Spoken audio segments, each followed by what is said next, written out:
राही तो बाकी विशाल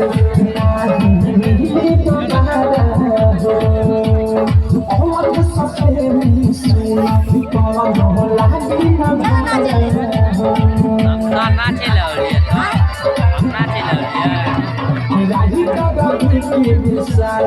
नहीं तो बारा हो और सबसे सुना तो लागी ना हो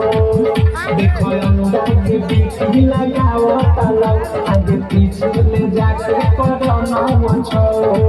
ओ सुंदर देश के लागे तेरी ताल हो आगे के पता आगे केस्टा के माल हो आगे